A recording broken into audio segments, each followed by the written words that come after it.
We want to welcome you to the B Shifter podcast. John Vance here, along with Nick Brunacini, and it's just the two of us hanging out today. That's it, JD. Catching up, seeing what's going on. We just wrapped up our conference in Cincinnati, Ohio. How was that for you? It was good. It's it was a little different this year. We did like pre-conference stuff, so you had a 3-day cert lab in the front of it. The biggest 2-day May Day workshop we've ever done. There was almost 100 people there for that. And then it spilled into the main conference, and it all went very well. I mean, it was, what did we have, 24 people presenting probably? Mm-hmm. So you had a lot of different topics. Most everybody there had a good time. They were all very enthusiastic about the different workshops that they could go to. So it was good. I caught your class, the Silverback class, the intro to Silverback leadership, setting the stage, really. Yeah, we thought, we started putting it together. Last year we gave an overview of what the whole program is going to look like. And then this year I thought, well, you know, instead of doing the next module in this, it'd probably be more interesting to tell the story of where this came from. So, and that was something that happened way back when in Phoenix, a million years ago, is a lot of fire departments would come to Phoenix because of the labor management relationship between the administration and the union. And so the RBO and all the magic dust, and they'd go and spend a weekend with the group, and then they'd go back home and try to implement all the stuff. And none of them, I don't know of one that had very much success doing it. And they all kind of said the same thing. As we go back home and we try to do it, and then we would all just kind of revert back to our old roles with each other. And, you know, they would fight about this, and we couldn't do this, and you're like, well, yeah, that's, you guys, it's, the two guys in Phoenix who started it all had like this history that kind of played out, and that was the strength of it was their relationship they had going in, because they basically trusted each other. And really the system was not so much for them, but for everybody who worked for them. So it was like, no, we're going to get along, and then everybody who works in this thing is going to do the same thing, and off you go. So I thought that would serve people better than, okay, this is the work is the next module in this, and it unites and binds us. And you're, yeah, of course it does. No, it doesn't, because you look at all the dysfunction with all the work we do in the fire service, and it's still doing what it's doing. So, well, we had lunch today with someone from a major metropolitan fire department who was talking about how they even wanted to replace the patch and the seats because, oh, the old chief wore that patch. We have to get rid of it. And, oh, the old chief sat in the seat. We have to throw it away. And yeah, exactly. It's almost like a very good relationship. No, you can't. You're cannibalizing yourself. I lived through a transition of basically worked for one fire chief for most of my career. And then the last 3 years of my career, I worked for the next fire chief. Well, that was a political succession also. So when you do a political succession for the fire chief, that's a political process. Well, when you look at politics today, there's no one loses the political process and sticks around. They execute them. They're gone, right? I mean, that's why it's so screwed up today, the polarization of, you know, this is my political view. Well, you know, good for you. So I think fire departments are no different as they do. Okay, the old chief's leaving, and now we're in charge now. And that's kind of the deal. We're in charge. You're like, well, what are you here to do? You're here to go on call, so you're really not in charge. It's the people who run the fire, the people who pay for the fire department are the customers who get the service. So you got this thing turned on its head. That's what happens. Like when you listen to Garrison, it's like a lot of the time he has more of a confrontational role with the people with the authority having jurisdiction, because he's never viewed them as his boss. It's like, no, I'm here to run the fire department, and that involves doing the best service we can for the customer, and then taking care of the firefighters because they do the actual work. Well, no, I'm the mayor, and this is I'm like the king of the community because I'm the elected official for the next 4 years. And like, no, you're just the idiot that most people voted for this 4 years. You're nothing special. In fact, the fire chief should know more about running the fire department than the mayor does. So, and you get real problems when the mayor or whoever the AHJ is wants to start actually running the fire department. That completely screws it up. And I've seen that. Is we had a fire chief who said, no, we're going to run it this way. And then the next group of fire chiefs says, oh, no, I work for the mayor. I thought, well, we're screwed then because nobody's working for us up at the top. And you could see, and the fire department suffered. It's like, well, no, the mayor needs this. And you're like, the mayor's a political person. They're not going to be here. They're not the boss. They're in charge. They're the mayor.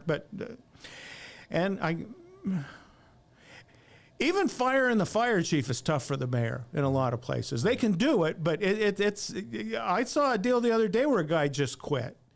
And it's because he wasn't going to do some staffing stuff, as you read the report. And, like, there was a big teary separation. He's like, no, I love you all, but I just can't do this in good conscience. Yeah, it was after the voters approved a measure that was going to give them additional firefighters, and he went out and campaigned for it. Hey, if you vote for this, this is what the you level get. of service. Mm-hmm. And in the time that between that passing and the budget got approved, the budget got so hacked up that he was going to have to start to eliminate some of those new positions. Yeah. And he just wasn't going to do it. He couldn't in good consciousness. I come to you with a full heart, with no malice and no ill will. I have to make a decision to cut services. Last March, the taxpayers approved 13 firefighters across the 4 fire battalions at 70% of the vote. And to quote a mentor of mine, Tony DeFrancesco, that is a report card to determine how a fire department or town is doing. And the community turned out because they listened. They wanted 13. Because the way my budget is trending right now, given circumstances that are outside of my control, I'm flying through those monies appropriated by the taxpayers. So I've come to an inflection point. I have a decision to make. The decision is to cut services from 13, 12, down to 11, although the community told me they want 13, or not execute what I have to do as a fire chief because of my budget obligations. 10 times out of 10, the man standing in front of you will always prioritize people and health and safety in my role as chief of the department, my people and we the people, over any type of monetary value. Period. End of story. So then I'm forced to make a decision whether I acquiesce or capitulate to what I believe in my heart is the best thing for this community. And in doing so, will put the council and my boss, town manager Mike Malaguti, in a position, if I go over budget, where another hard decision has to be made. There are things worth fighting for still in this country, for sure, that I believe in with all my heart and all my soul, which allows me to execute the way I'm going to execute in this instance. I stood before you on September 11th, 2023, and I told you that firefighters would always come first. Firefighters' first mission always is what I said. And I meant that. When my firefighters are taken care of and when they're staffed at the level the community told me they wanted to be staffed at, and I can't do that for the firefighters in the community, that's a problem for me. So it's not that I can't give the order to drop services, but I won't give the order. The article I read, the mayor was very upset that this even came out. And he says, no, this isn't what happened, and this isn't true. And you're like, yeah, I know what happened. It's they voted for this, you got the money, and you're going to spend it on something else now, and I'm sick of you overspending because of this staffing thing I have to do. And that really comes down to it. These people come into power and it's like, well, I need this much money. Well, you can't because you got to spend this much over here with the fire department on staffing. We have to have this constant staffing thing. Well, that's it automatically turns a lot of people with accounting backgrounds against the fire service. Why are you doing this? Well, because like the brain dies in 4 to 6 minutes is why we do it. And well, what's that have to do with anything? Well, that's kind of EMS is based on getting there between 4 to 6 minutes, and that's you have to have qualified people, and then any kind of hazard zone thing, and you could just kind of triple it because we're doing it as companies. So that's what it looks like, pal. Marinucci was one of the best people for that I listened to, and he would tell his bosses, "Well, what kind of fire department do you want? Do you want an A fire department, a B fire department, a C, a D, or an F?" He says, because what you're giving me, you're getting a D. That's the level of service you want. Well, no, the voters don't want that. Well, of course they don't, but you do. So Because that's how you're funding it. yeah, I'm sorry, but this is what it costs to run a fire department. It's an expensive thing, and there's ways to reduce that. And that was kind of part of our thing at the conference where we talked about it. Is the fire chief and the union president had a very unique relationship with each other, and they formulated that relationship around the work they were supposed to do. So the entire time that Alan Brunacini was the fire chief, he did not spend one penny on lawyers processing any personnel issue with the union. There was never any grievance with the union. So the union spent $0, as did the fire chief, on lawyers to sue each other. Now, they're being sued by other people and suing other people, but not one another. So what they could do is when they figured out, okay, we're friends and this is the way it's going to work, then they got whatever they wanted. So you talked about management by objective. Or relationship by objective, RBO. How did that set up? Where'd that all begin? And define that for people, because we had some discussions at the conference about that, because that was a new concept to some people. RBO, or relationships by objectives, was made by some academic person that was working with the federal government on some project, and I don't remember the details about it, based on what had happened between in the fire department early in 1980, is basically the city came after the union president because he was changing the way we elect politicians in the city of Phoenix to govern. And he did. They did a proposition and they got it passed in 1982. And it basically replaced the entire city council and mayor. So they're coming after him, and they fabricated a bunch of nonsense legal stuff and arrested him, and it was a big public spectacle. Well, the fire chief put the union president back to work once he passed a lie detector. So then they go after the fire chief and say, you were supposed to assassinate this asshole for us, and you did, and then so we're going to do X, Y, and Z. So long story short, 1982 comes around. The union president was never done anything. He was never given any kind of discipline or punishment because he was arrested for a false felony that the city made up. So he sticks around. The fire chief sticks around. Well, 2-3 years later, there's a new mayor and a new council. Well, the union president got them all elected. So that changed the dynamic. So 3 years before, they wanted to kill him. Now, 3 years later, they all owe their careers to him because he got all that changed. Well, the fire chief threw in with the union president right away and said, no, we're working for the fire department. We're doing this together. And I know what they're doing to you. And it's bullshit. And I'm not going to, I'm going to do what I can to keep this fair. So that's what happened. Well, when they come out of the woods together, is the two of them figure out we have to have some kind of formal relationship. You and I are good, but we got to broker everybody around us that fills out the rest of the round table, if you will. So essentially what happened is we went to a pure district system where you elected one city council person for your district instead of all 8 of them. So that flipped the whole city upside down. So really, Phoenix went from what you would call a red city to a purple city. Well, Phoenix became blue then. It always was. It's just that the political system matched the people that lived there. which is true in most of America.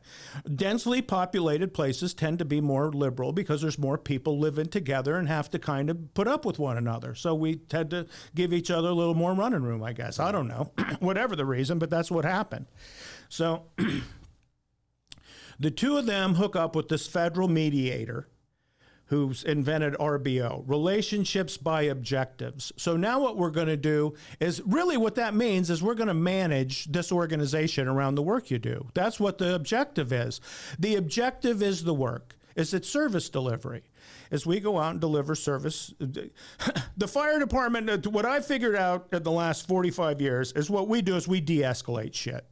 There's some catastrophe happening in the city, and they call us, and whether it's medical or fire, hazardous materials, whatever it is we show up and we figure out, okay, how do we return things to normal? How do we de-escalate this hazard that the citizens are facing? Whether it's internal for one person having a heart attack, or there's a big building on fire that's threatening a bunch of houses. So that's what we do.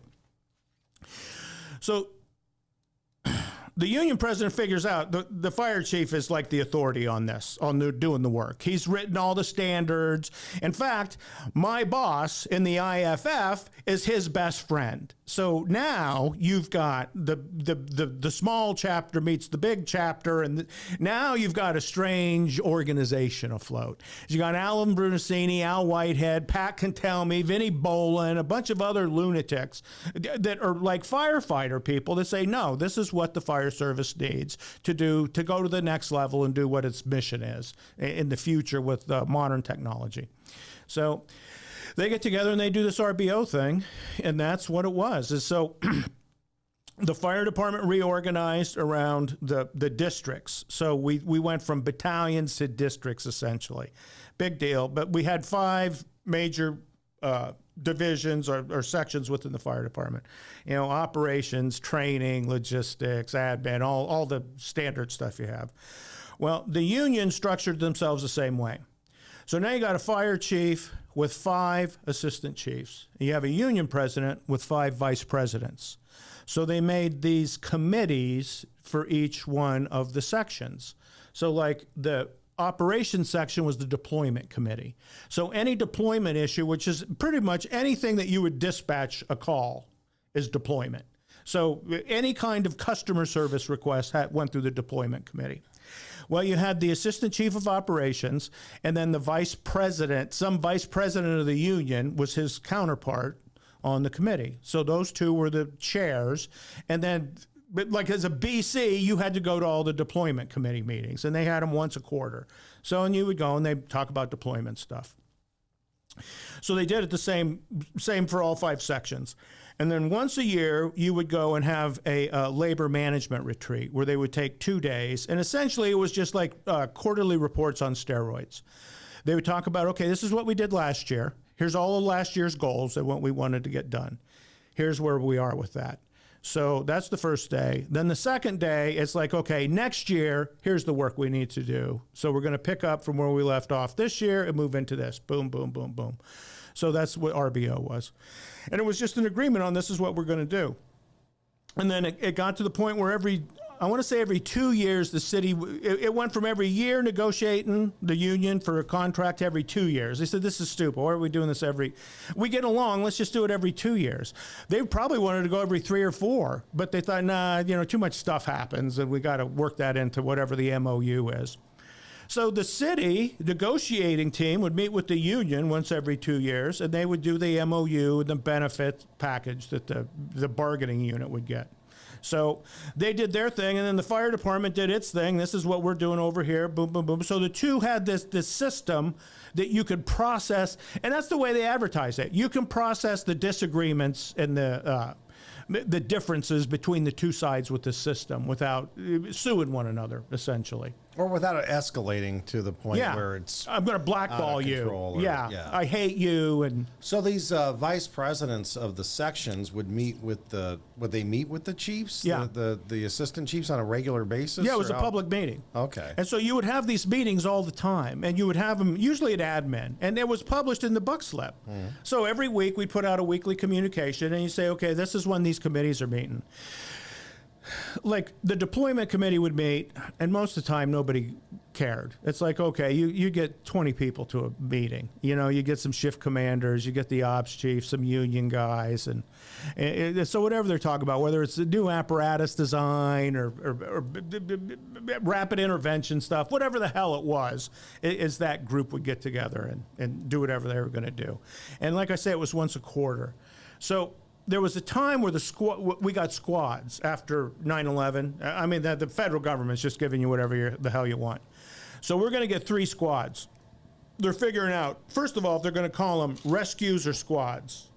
And now you've already got people that are working on them, and they're still being formulated over what's this final thing going to look like. And we've ordered them, the apparatus, and so the room wasn't big enough. We had to move it to like the YMCA conference center, the deployment meeting, because there was more than 200 people that were going to come to it. And you're like, usually we get 20. Why are there 200? Well, because we're going to put 3 squads in, and you're going to agree. And this was the big thing. Is it a squad or a rescue? And no, a rescue's an ambulance. Well, no, we should call them ambulances because we do call our ambulances rescues. Mm-hmm. So it only makes sense to call our rescues an ambulance. Well, no, we're not going to work on an ambulance. What's wrong with you? Jesus, you have no sense of humor. They teach you how to tie a knot, and your whole sense of humor goes away. Yeah, a concrete whisper, a little too serious about yourself. No. No, he's teasing me. Yeah. Make it stop. Yeah, exactly. So, okay, but anyway, so, and that's what, so it would swell depending on what the subject, and they would advertise it and say, we're going to come to agreement on these things. So what you did is you went into this room with all these people. Really, who cares if they call it a rescue or a squad? I don't care. They had like 6 people on them, and you're like, this is too many. This isn't going to work. This is an untenable thing. They're overstaffed. Well, we need them if you're going to mobilize and go to like a hurricane or an earthquake, you need 20 people. You don't need 6, but just sitting around Station 19, I don't think you're going to need all 6 people. You could put them on different apparatus and do different things with them. And, so anyway, the 5 committees, and the assistant chief and vice president, along with the union president and fire chief, I wanted to say that they called that the collating committee because those were the big boys. So if those 5 were meeting, or 12 basically, well, yeah, you had 5, 6, it's 12 of them. That was like the power structure that ran the Phoenix Fire Department, because you had the union side and the administrative side. So you had the fire chief, union president, and then assistants to them, essentially. So, and that's really kept the order. So, and there were times, Vance, where people would come to me, like my bosses, especially when people retired towards the end of my career. And so you got these new people coming in as the ops guy, and they're trying to make sense of it and figure, okay, I'm in charge now, I'm going to do X, Y, and Z. And I've always had this this problem with the way we manage sick leave within the Phoenix Fire Department. And we're not going to do it this way anymore. So they call you up and say, if somebody, because you're a shift commander now and you do staffing, they'd say, from now on, when somebody calls in sick, you have to make contact with them every day at least once and find out their sickness and what they're doing and what their estimated come back to work date is. And so they tell you all this, and you're like, have you read the MOU? The MOU says each member gets 5 occurrences a year for sick leave. And each of those occurrences can be 1 or 2 shifts in duration, and there is no need for any kind of medical note to verify that you had the flu or whatever you're calling in sick with. And they said, yeah, well, I don't agree with that. Well, that's okay, operations chief, that you don't agree with it. You need to go talk to the fire chief, who needs to talk to the union president, because this was negotiated with the city, with the authority having jurisdiction. So the fire chief's bosses are the ones that agreed with the union that this is the way we're going to manage this program. And they'd go off and they'd figure out I'm an idiot or and that this is exactly what is true and isn't true. And maybe, you know, and then you wouldn't see him again. I wouldn't see him for months at a time then. I mean, it was just easier. So, yeah, but that's where that came from. Well, that's an interesting. I had no idea about the assistant chiefs with the different committees. I think that's brilliant. Do you know? Was that based on another system, or was that unique to Phoenix, or how? No, it's unique to Phoenix. In fact, like I said, this whole RBO thing, they hooked up with this government expert, the personnel expert, lawyer, the whole thing. And so, and they all talk the same language, like Drucker and the rest of it. This thing that these people that were really old used to talk about to me, this guy who invented the automobile mass production and the Japanese car industry he built essentially. The Hawthorne studies, all that stuff. The wing spread, and they get into all the academic pace. And you're like, hey, man, I'm a B shifter who was assigned to a ladder company for way too long. So, I'm not suited to anything else. I think the synopsis of the class that you did a couple of weeks ago really had to do with, I mean, it was good to know the history of where this all came from. Mm-hmm. But somebody asked me, it's like, hey, I wasn't, they didn't see your class. And I said, it really has to do with labor and management getting along. If labor and management can get along and figure out a path, mm-hmm. and you guys found a path, mm-hmm. You're going to be able to serve the customer that much better and not get caught up in these other things. And we had a state union president, I think, that really followed that relationship by objective and getting on the same page, so we didn't get off track and have these public fights. And mm-hmm. When you see the antagonistic relationships that people have between labor and management, it does nobody any good. There's no winners in that. And in fact, the loser's the public. Yeah, at the end of the day, exactly.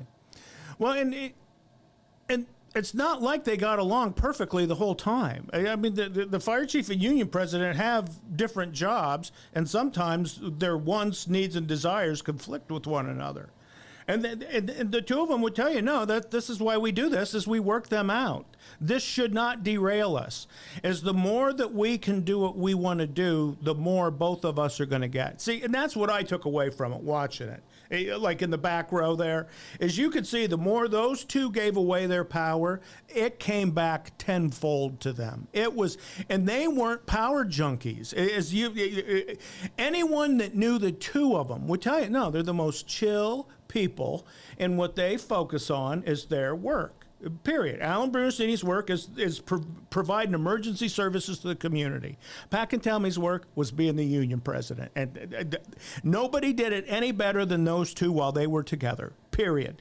And in fact, the back end of our presentation is this happened like in 1980, they took a strike vote. We did not go on strike as a department. So instead what happened is they worked through, they become closer together and recognize, okay, we represent the fire department, and together we're, man, if you're in charge of a fire department, you have got some mojo behind you. So with Cantelmi doing the political piece and Alan Brunacini doing the fire chief piece, the authority having jurisdiction, all they could do is watch at that point. In fact, that's all they wanted to do. And it was in Phoenix where you got this tax base where the city's just getting bigger and bigger. So it fed whatever the two of them, what their goals were for it. So in about 1983, they're like, okay, we've kind of survived all this and we're in a better position. And now we're doing this, and this is our service delivery. The hole in this is the emergency transportation system. Is we need to do something about getting ambulances to the scene quicker. And back then, it was all private enterprise, and the system was built up for capitalists. There's 6 AMBO companies, and we use a round-robin approach to do emergency transportation services. So that's the reason it took like an average of 30 minutes to get an AMBO to the scene, is because of the way we dispatched them. Is it was based on equity among 6 different AMBO companies. Said, no, it's the patients waiting 2 and 3 times longer than they should. This is unacceptable. They're like, no, this is private enterprise. Get over it. You're the government. You don't tell us how to work. Well, the union president went to the city council and said, we need this. The fire chief went to the city manager and said, we need to run the ambulance service. And about 6 months later, the Phoenix Fire Department ended up with the emergency ambulance service in the city of Phoenix. Chief Brunacini said that was the most political thing he'd ever been through. Yeah, it was highly political because he took what were private enterprise jobs away from private companies and put them with the government. Which is, they said that's communism. You're going to destroy it. And you think, well, before, if I worked for a private ambo company, I made $5 an hour. Now I go to work for a fire department, I'm making $17 an hour. I get vacation, sick leave, and a pension. I get employee development. I get trained. I have a career. And what we did is we took a 30-minute ambulance dispatch and turned it into a 10-minute ambulance dispatch. And we lowered the price for a ride. So why don't you tell me again how private's better than public? Because it isn't. No, it's not. And what it is the price difference is they're just putting it in their pockets. We all understand how that works. So, I mean, it improved the... Now, there's challenges to manage an ambulance system within a fire department, but you're going to get better service at the end of the day because the deployment system of a fire department is unparalleled anywhere else. I mean, that's just what we do. Absolutely the right thing to do, and the right thing to do is often the hard thing to do when you're taking over something like that. Because the ambulance guys are powerful. It's in my home state right now. We're going through this because it was established in the 80s, and those guys have bucks, man. And they're able to write checks to the state legislators, whereas the municipalities can't. No. And right now, labor isn't really maybe on board with it 100% on and it really doesn't have to do with the fire department taking it over necessarily. That is probably the best solution. Yeah. But it's also another hard solution because it's hard to run an ambulance service. It's got its own issues. In fact, after having been part of it, I changed things about it. Yeah. I would make it an entry-level position. There would be no turnouts or SCBAs on AMBOs. You're going to work as an AMBO attendant on the EMS side of things or whatever that looks like. And then we hire firefighters from the ambulances that we have. So if you want to become a firefighter in this fire department, you probably need to work on an ambulance first if you're going to get hired. Yeah, there's a lot of places that started doing that, I think. It just makes more sense because that's if you look at a apparatus that you want to work on, that is the last piece of apparatus anybody wants to work on in a fire. It just is, good, bad, or otherwise. But we didn't sign up to work on AMBOs. But I'll tell you, man, how many interviews I've sat through. It's like, okay, Bobby, you know that your first 2 years here, you're going to be working on our ambulance, right? Yes, sir. Yes, sir. I just want to work for the fire department, sir. Yes. I'll never pass a dirty gurney, sir. I will have 2 bottles of Amphil at all times. Meanwhile, 3 months later, Bobby's like, I can't wait to get on. I want to strike. The Wambulance. Yeah. EMS means every minute sucks. All problems end in EMS.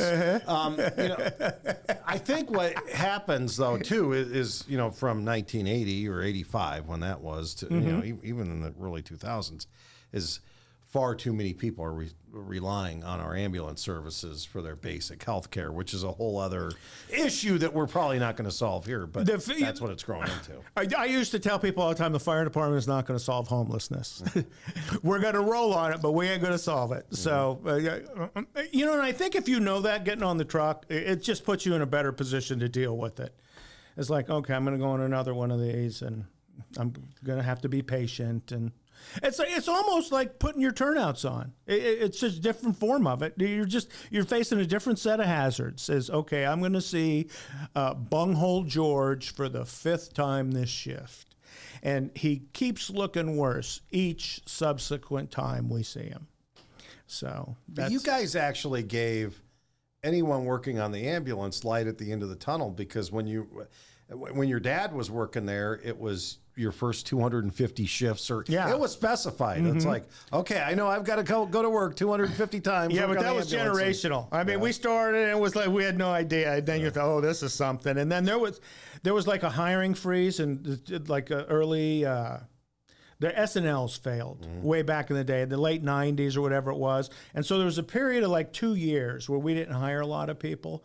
Well, the people stuck on the ambos were starting to twitch because they were going like to their 4th year.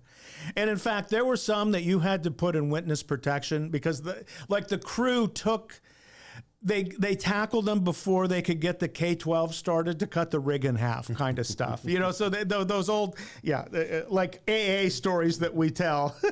Like, no, we had to send John away for a little bit, and then he got good enough that he could come back. But you learn a lot once you run them for a while. Let's do a timeless tactical truth.